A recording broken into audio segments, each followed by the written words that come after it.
देश में आपको ऐसे कौन-कौन से, आप जब भारत भ्रमण आपने किया, तो आपको कौन-कौन से ऐसे मंदिर लगे कि जहाँ ऊर्जा का बहुत व्यापक प्रभाव है और एक साधक को या एक उपासक को उन मंदिरों में जाना चाहिए और उनकी खूबियाँ क्या हैं? बद्रीनाथ।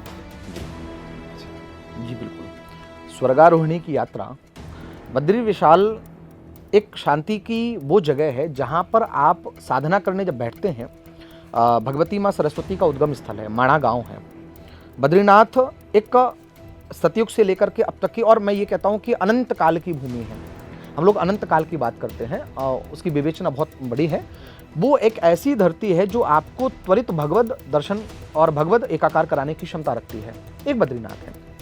दूसरा, आप जब निकल करके आते हैं तो कामाख्या का मैंने आपको स्थान गिनाई दिया। झारखंड में भगवती माँ छिन्नमस्ता का स्थान। हाँ, ऊर्जा एक सकारात्मक ऊर्जा।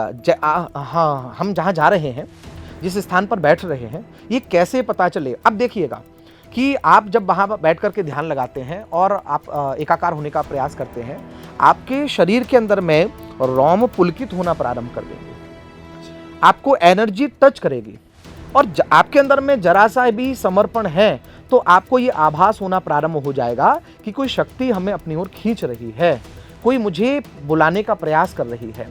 तो ऐसे कुछ स्थान हैं, बद्रीनाथ जी हैं, भगवती छिन्नमस्ता का स्थान है, और भक्ति जगत में आप जाएंगे तो बिहारी जी, आप वृंदावन जाइएगा, वहाँ जब आप खड़े होंगे तो आपको लगेगा कि नेत्रों से जब नेत्र मिलते हैं तो हाँ, ये स्वयंभू प्रतिमा है, ये किसी के द्वारा स्थापित नहीं है। आपके शरीर के अंदर में भक्ति का जो संचार होता है तो आपको ऊर्जा आभासित होना प्रारंभ हो जाएगी। कुछ विशेष हमारे यहाँ हिंदुस्तान में ऐसे स्थान हैं।